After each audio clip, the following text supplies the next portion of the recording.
সবচেয়ে নিম্ন গ্রেডে চাকরি করতেছে বাংলাদেশি ভাইরা, এরকম মন্তব্য করতেছে প্রধান উপদেষ্টা।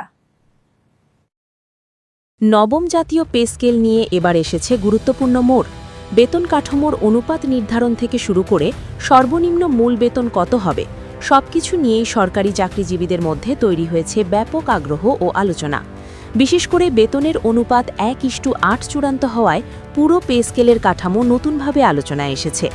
একই সঙ্গে সর্বনিম্ন বেতন 22,000 আর ব্যয় বৃদ্ধি, মূল্যস্ফীতি এবং দীর্ঘদিন ধরে স্থবির থাকা সুবিধাগুলোর বিষয়টি বিশেষ গুরুত্ব পায়।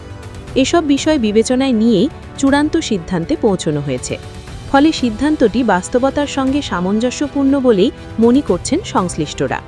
প্রধান উপদেষ্টা বৈঠকে স্পষ্টভাবে জানান, সরকারি চাকুরিজীবীদের ন্যায্য দাবিকে সরকার গুরুত্বের সঙ্গে বিবেচনা করছে। তিনি বলেন, প্রশাসনের দক্ষতা ও স্থিতিশীলতা বজায় রাখতে কর্মচারীদের প্রণোদনা অত্যন্ত জরুরি, আর টাইম স্কেল পুনর্বহাল সেই প্রণোদনারই একটি গুরুত্বপূর্ণ অংশ। তিনি দ্রুত বাস্তবায়নের নির্দেশনাও দেন এবং অযথা বিলম্ব না করার বিষয়েও সতর্ক বার্তা প্রদান করেন। এতে করে বাস্তবায়ন প্রক্রিয়া আরও গতিশীল হবে বলে আশা করা হচ্ছে। পে কমিশনের চেয়ারম্যান বৈঠকে বিস্তারিত ব্যাখ্যা তুলে ধরেন। তিনি জানান, টাইম স্কেল পুনর্বহাল নিয়ে দীর্ঘদিন ধরে তথ্য উপাত্ত বিশ্লেষণ করা হয়েছে এবং বিভিন্ন স্তরের কর্মচারীদের ওপর এর প্রভাব মূল্যায়ন করা হয়েছে। সরকারের আর্থিক সক্ষমতা বিবেচনায় রেখেই এই সিদ্ধান্ত নেওয়া হয়েছে। রাজস্ব কাঠামোর ওপর অতিরিক্ত চাপ যেন না পড়ে সে বিষয়েও সতর্কতা অবলম্বন করা হয়েছে। সব দিক সামঞ্জস্য রেখেই সুপারিশ চূড়ান্ত করা হয় এবং বৈঠকে সেই সুপারিশ অনুমোদন পায়। এই সিদ্ধান্ত বাস্তবায়িত হলে সবচেয়ে বেশি উপকৃত হবেন দীর্ঘদিন ধরে একই পদে কর্মরত কর্মকর্তা-কর্মচারীরা।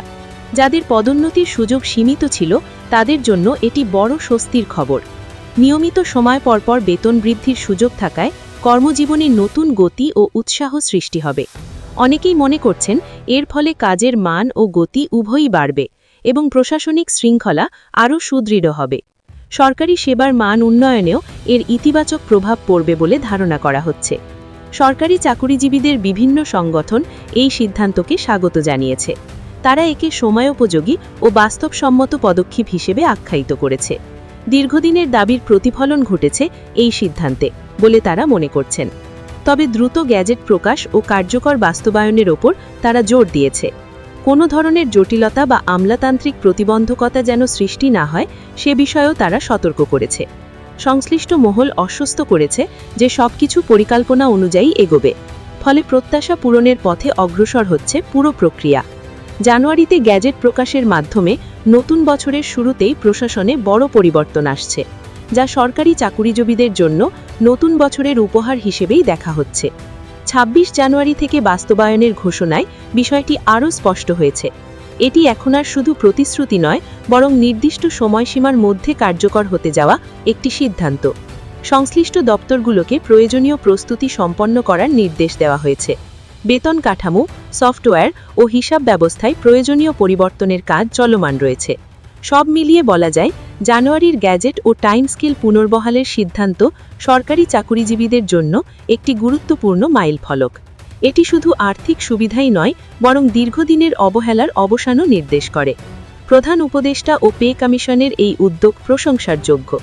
বাস্তবায়ন সফল হলে এর ইতিবাচক প্রভাব দীর্ঘমেয়াদে প্রশাসনের স্থিতিশীলতা ও কর্মস্পৃহা বৃদ্ধিতে গুরুত্বপূর্ণ ভূমিকা রাখবে। তা সামাজিক ও প্রশাসনিক ভারসাম্য নষ্ট করছে। একই অফিসে কাজ করেও জীবনমানের ব্যাপক পার্থক্য তৈরি হচ্ছে। এতে মনোবল ভেঙে পড়ছে এবং কর্মক্ষমতায় নেতিবাচক প্রভাব পড়ছে বলে তারা দাবি করছেন। 12 গ্রেড কাঠামো চালু হলে পদোন্নতি ও বেতন বৃদ্ধি আরও স্বচ্ছ হবে, এমনটাই কর্মচারীদের আশা। এতে প্রশাসনিক স্থিতিশীলতা ফিরবে বলে তারা মনে করেন। তাদের কাছে এটি কোনো বিলাসিতা নয়, বরং ন্যায্য অধিকার। কর্মচারীরা অতীত অভিজ্ঞতার কথাও তুলে ধরছেন। তাদের অভিযোগ, আগের পে স্কেলগুলোতেও বারবার প্রতিশ্রুতি দেওয়া হলেও বাস্তবায়নের নানা জটিলতা তৈরি করা হয়েছে। অনেক ক্ষেত্রে ঘোষণার সঙ্গে বাস্তবতার মিল পাওয়া যায়নি, ফলে সরকারের প্রতি আস্থার ঘাটতি তৈরি হয়েছে। এবারও দাবি উপেক্ষা করা হলে পরিস্থিতি আরও জটিল হবে বলে তারা সতর্ক করছেন। কর্মচারী নেতারা জানিয়েছেন, জানুয়ারি থেকেই কার্যকর না হলে আন্দোলনের পথে যেতে বাধ্য হবেন তারা। এতে প্রশাসনিক অচলাবস্থার আশঙ্কাও উড়িয়ে দেওয়া যাচ্ছে না। সরকার অবশ্য আলোচনার পথ খোলা রাখার ইঙ্গিত দিয়েছে। সংশ্লিষ্ট মন্ত্রণালয় সূত্রে জানা গেছে, কর্মচারী প্রতিনিধিদের সঙ্গে বৈঠকের সম্ভাবনা রয়েছে। তবে অনুপাত পরিবর্তন নিয়ে সরকার এখনও আনুষ্ঠানিকভাবে নমনীয় অবস্থানের কথা জানায়নি। অর্থনীতিবিদদের একাংশের মতে, উভয় পক্ষের মধ্যে সমঝোতা না হলে সংকট আরও ঘনীভূত হতে পারে, কারণ বেতন কাঠামো সরাসরি প্রশাসনের কার্যকারিতার সঙ্গে জড়িত। তাই দ্রুত একটি গ্রহণযোগ্য সমাধান জরুরি।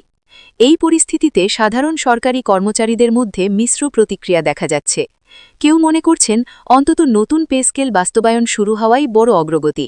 আবার কেউ বলছেন ভুল কাঠামো দিয়ে শুরু হলে ভবিষ্যতে সংশোধন আরও কঠিন হয়ে পড়বে। মাঠ পর্যায়ের কর্মচারীরা